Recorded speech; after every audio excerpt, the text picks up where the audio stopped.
Good morning and welcome back to the lecture series on tribal studies, interdisciplinary perspectives and approaches. So, today we are going to look at the tribal uprisings during colonial rule in the northeastern region of India.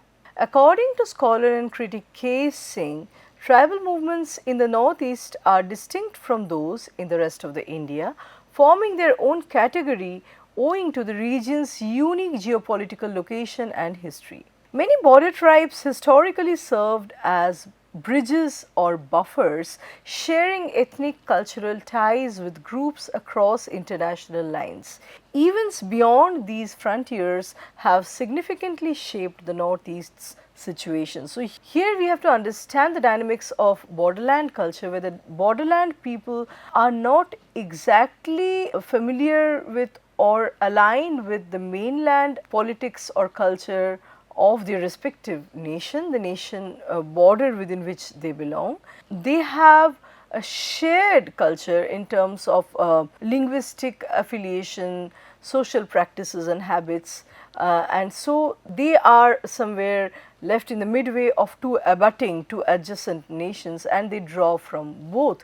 That makes this dynamics quite interesting, and we see that there is this shifting or a culture that is in a state of flux, and for economic opportunities or other incentives, the borderland people keep traversing, keep moving between their own nation, the nation that they belong to, and the abutting or adjacent nation, right. Many border tribes have served as bridges, therefore they have acted as the buffers. What is more, we see that the region remained historically somewhat separate from the colonial politico-economic system or the larger events that were happening in the nation did not directly affect the northeastern part of India. So, the northeast maintained relative isolation from mainland cultural trends and the major events of the independence movement. Here it is noteworthy that the non-regulation administration, which is a system developed based on experiences with the 1820s tribal revolts in the still troubled Arakan Hills, and it was applied across India. However, the non-regulation administration's implementation ironically led to the increased isolation of the northeast region. By non-regulation system or administration, we refer to a kind of system that was characterized basically by limited British intervention and reliance on the local chiefs in the northeastern states of India, and this however proved to be a less effective and a more exploitative model as compared to the regulation system. So, when non-regulation was implemented, when British intervention in these areas became minimal and the chiefs were mainly ruling or administering those areas, those domains, it did not necessarily become a more effective setup. It went on to become exploitative as compared to the regulation system, where the British administration had its direct control.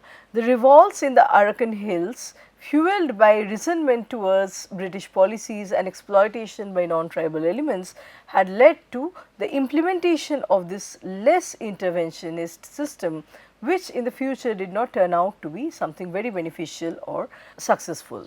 The geopolitical context and the region's relative detachment from mainland Indian politics and culture have shaped the dominant movements in the northeast, which are political in nature, pursuing goals from self-governance to complete independence and utilizing strategies ranging between peaceful protest to armed conflict.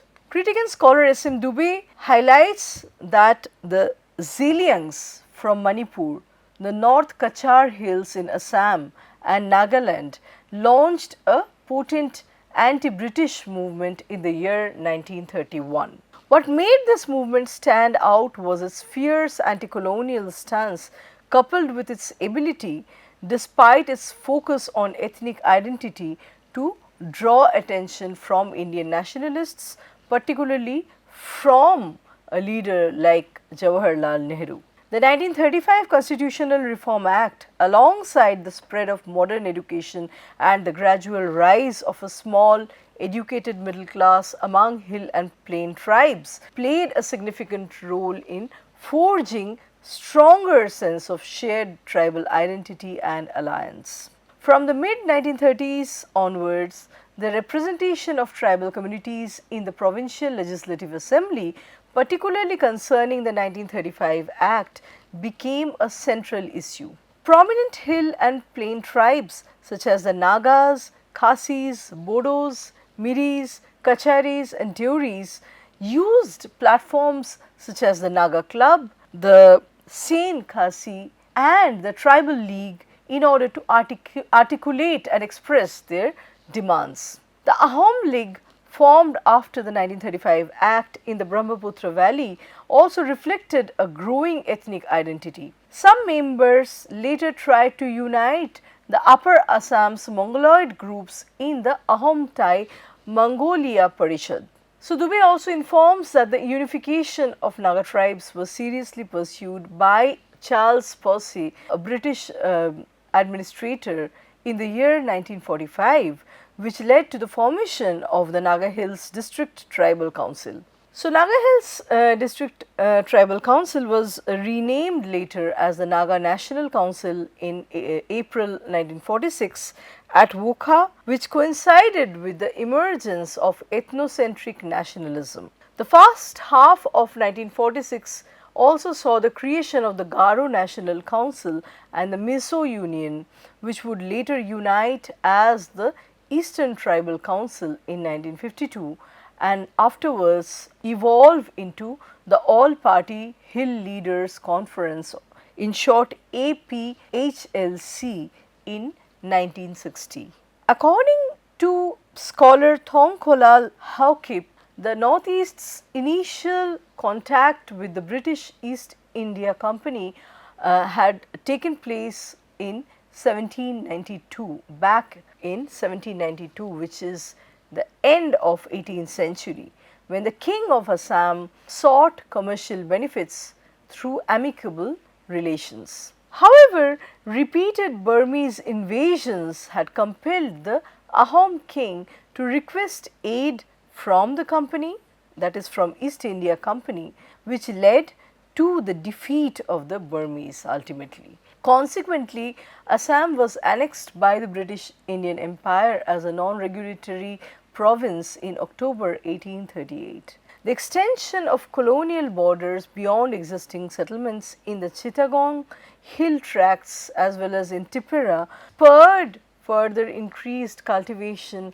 and settlement deeper into the hills, leading to more and more conflicts with the Kukis. So, as the British administration tries to settle population from outside of the local people to settle in the Chittagong hill tracts, and they want to cultivate the lands, capitalize the lands for greater monetary benefit, it results in escalated tribal conflicts.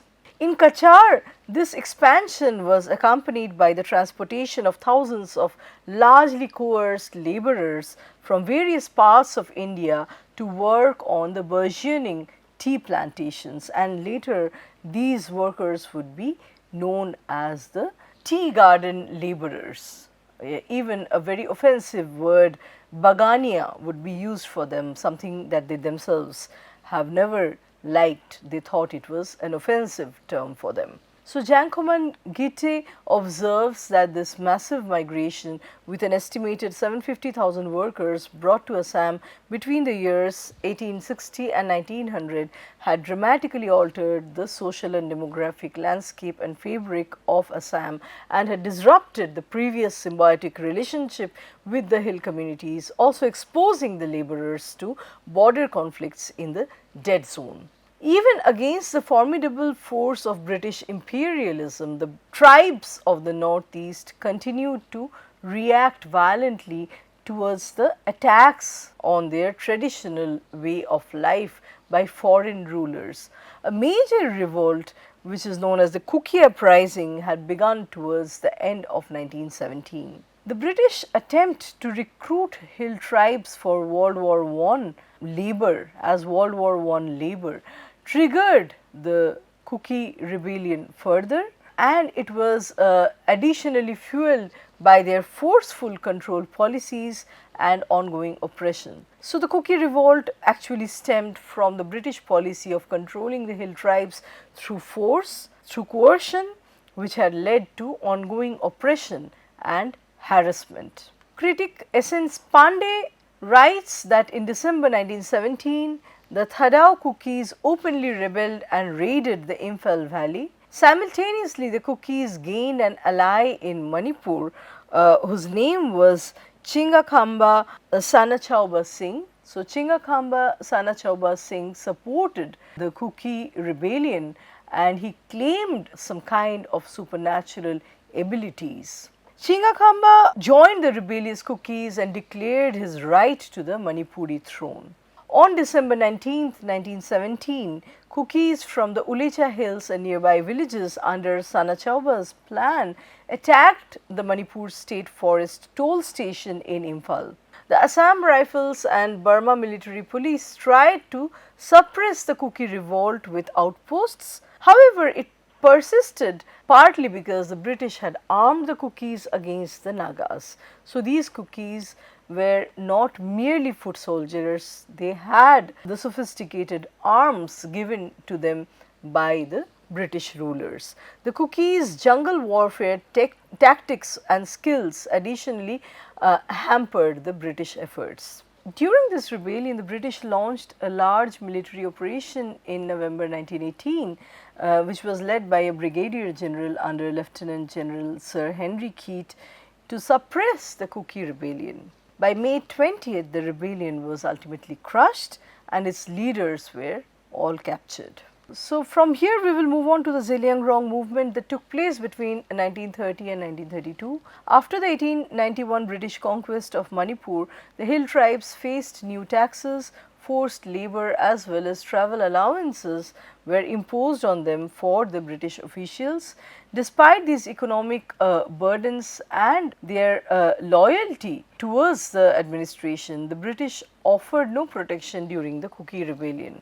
According to Gangmume Kabui, the Zeliangrong movement was a counterproduct of the British colonial rule and their general apathy towards the Zeliangrong Naga tribes of Manipur during and after the Kuki rebellion. This movement covered three tribes, the Zemei, Liangmei and the Rongmei tribes. Amidst a context that demanded social unity, security from alien intruders, religious reform as well as political cohesion, a young leader named Jadonang arose and launched a movement that embodied all these goals and features. During the 1930s, Jadonang and subsequently Rani Gaidinliu pursued political emancipation through driving out the British as well as the Kukis from their lands, who were both considered as outsiders. Their religious program focused on reforming the traditional religion by eliminating irrational customs. Socially, they strived for inter-village and inter-tribal peace and the integration of all three tribes. Jadonang's initial religious concepts later evolved into what is known as the Hiraka cult, and it is now led by Rani Gaidinliu.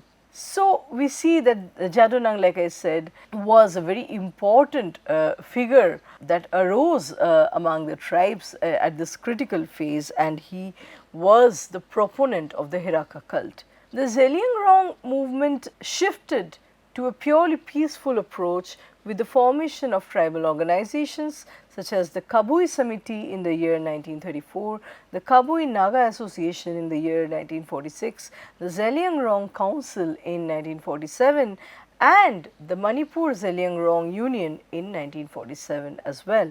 So, to conclude, these movements that ranged from constitutional efforts to armed insurgency were shaped by the Northeast's unique geopolitical situation its relative isolation as well as cross-border ethnic ties which distinguishes the communities from those in other parts of India. The legacy of this period includes both resistance to colonial authority as well as the complex formation of regional, ethnic and political identities which continue to shape the Northeast in the recent times. So, with this we come to the end of our lecture today. Let us meet with a new topic and another round of discussions in our next lecture. Thank you.